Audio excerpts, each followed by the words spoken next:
வணக்கம் இந்தியா. இன்று ஒரு தகவல். ஸோ ஸ்கூலில் பார்த்தீங்கன்னாக்க பசங்க பரீட்சை எழுதினா ப்ராக்ரஸ் ரிப்போர்ட் கொடுப்பாங்க. அதேமாரி ஆஃபீஸில் போனீங்கன்னா நீங்கள் வேலை பண்ணுறதுக்கு தகுந்த மாதிரி உங்களுக்கு ஒரு ப்ராக்ரஸ் ரிப்போர்ட் கொடுப்பாங்க.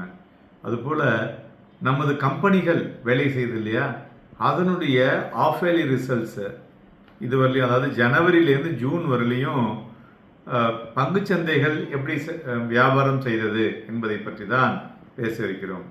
சென்செக்ஸ் பார்த்தோன்னா இந்த ஃபஸ்ட்டு ஹாஃபில் ரொம்பவே சுமாராக ஒஸ்ட்டாக பர்ஃபார்ம் பண்ணியிருக்குங்க. 2020க்கு பிறகு இவ்வளோ ஒஸ்ட்டாக இந்த வருடம் தான் பண்ணியிருக்கு, 6 வருடம் கழிச்சு. ஸோ கிட்டத்தட்ட 10.3% வீழ்ச்சி ஜனவரி டு ஜூன்.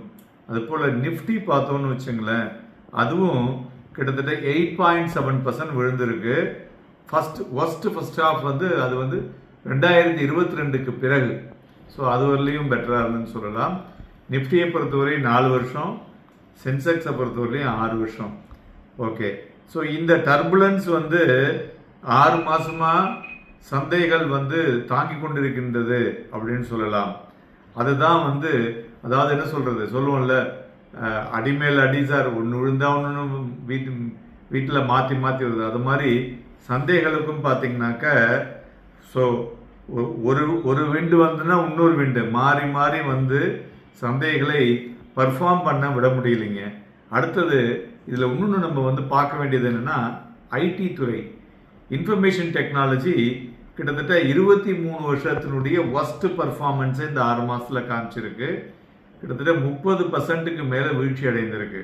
அடுத்தது எஃப்எம்சிஜி, இதுவும் 12% வீழ்ச்சி.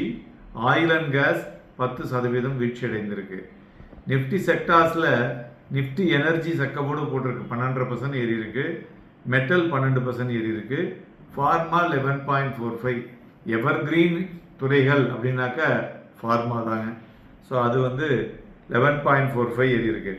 மெயினாக அந்த இன்ஃபர்மேஷன் டெக்னாலஜி ஒஸ்ட் ஆனதுக்கு காரணம் அந்த ஏஐஎஃப்ஓரியா.